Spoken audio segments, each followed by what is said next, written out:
Hey guys, welcome back to Love Your Shelf. I'm Tracy, and today I wanted to talk to you about books I've read that start with the letter D.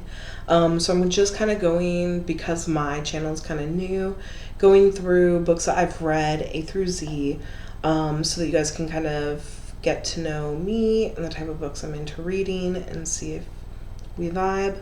So The Da Vinci Code by Dan Brown, which I'm not gonna lie, I don't think that I finished, because that was like back in the day where I didn't finish everything all the time. But I read most of it, meaning like normally I just wouldn't finish the last like few chapters. Daisy Jones and the Six I just read.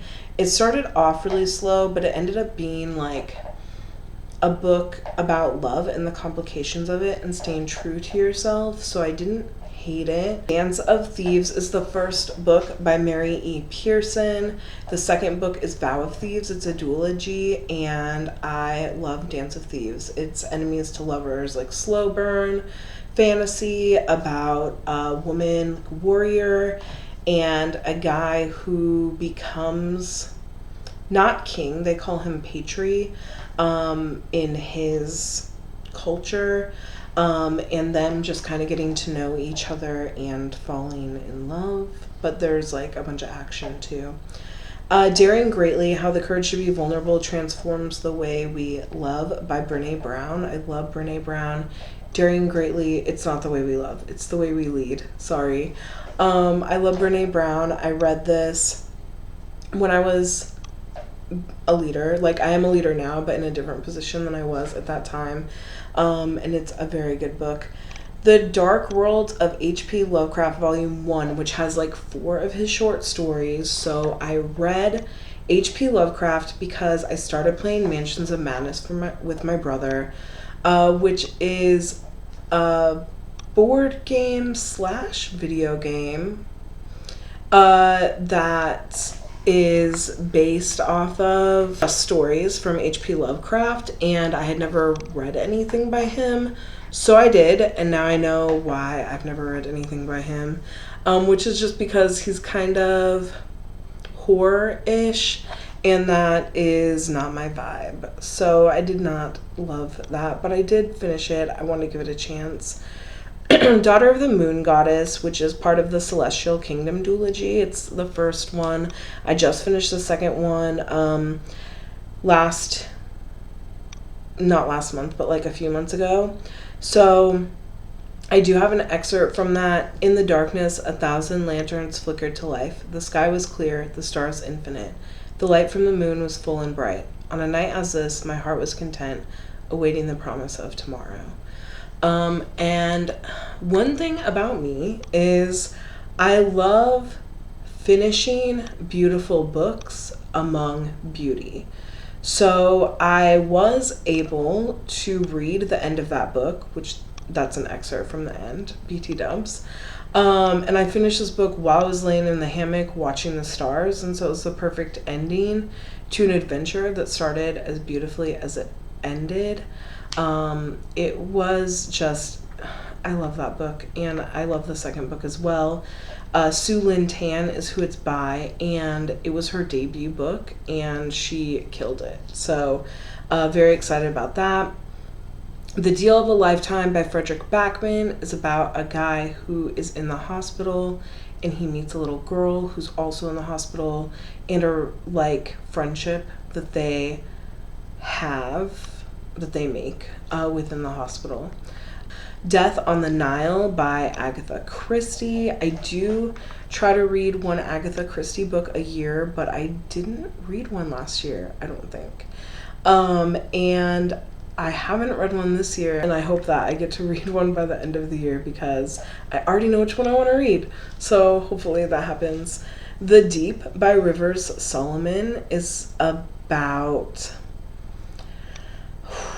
It's loaded.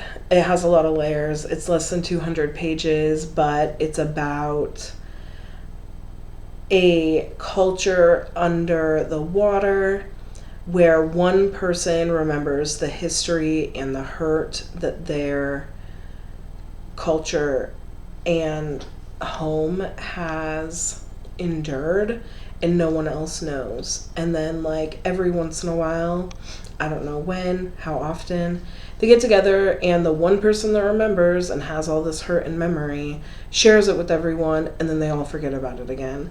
And it's about someone who kind of is going against that. They were supposed to be the ones that have these memories, but they don't think that it's fair to have those memories. And it also is representative of the slave trade, when they would throw black pregnant women over the edge of the boat to kill them. Just fucking horrific. So the babies, like, what if the babies learn to live because they can breathe water in the womb? So if you are born and you're breathing water and you can live underwater, there's a lot that goes with it. And it's a lot to unpack in less than 200 pages, and it's really good. And there's a song by David Diggs' band that River Solomon, which is the person that did it, is influenced by. So another, like, just really good example of inspiration, breeding inspiration that I love. Desperate Measures is like a cute little rom-com book, super easy to read, and I don't remember exactly what it's about, but yeah. Dial A for Aunties. I don't love this book, you guys. It's like Weekend at Bernie's, kind of.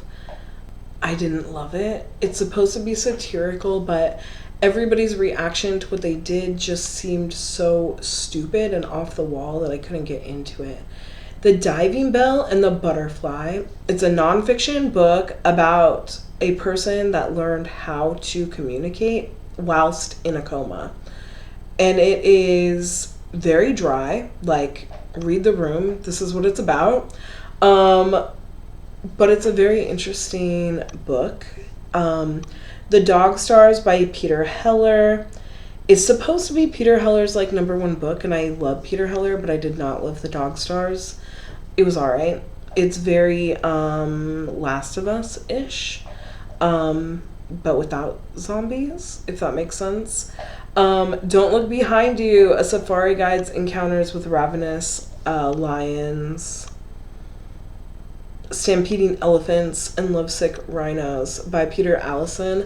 I've read 3 books by Peter Allison. He flipped a coin when he was old enough and on if he was going to go to South America or Africa, and Africa won, and then he wrote a bunch of stuff about crazy adventures in Africa.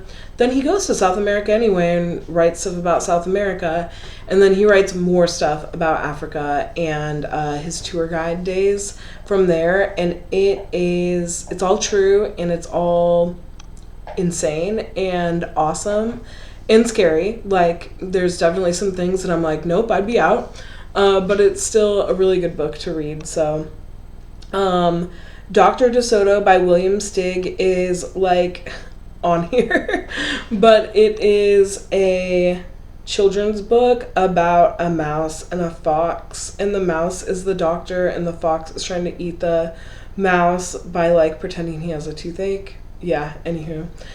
Divergent by Veronica Roth. Veronica Roth has balls, and she does things that not everybody does, and I like that. And I love Divergent, the whole series. It was really good. So yeah, if I had to pick a favorite, it would probably be Daughter of the Moon Goddess, or the Divergent series.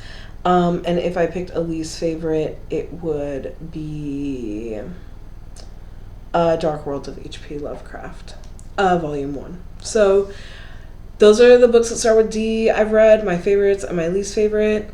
Thank you so much for stopping by and talking to me about books. I'm Tracy. This is Love Your Shelf. If you liked this, please subscribe. Tell me what books you've read that start with D that you've loved or hated. Thank you so much for joining me, you guys. Namaste.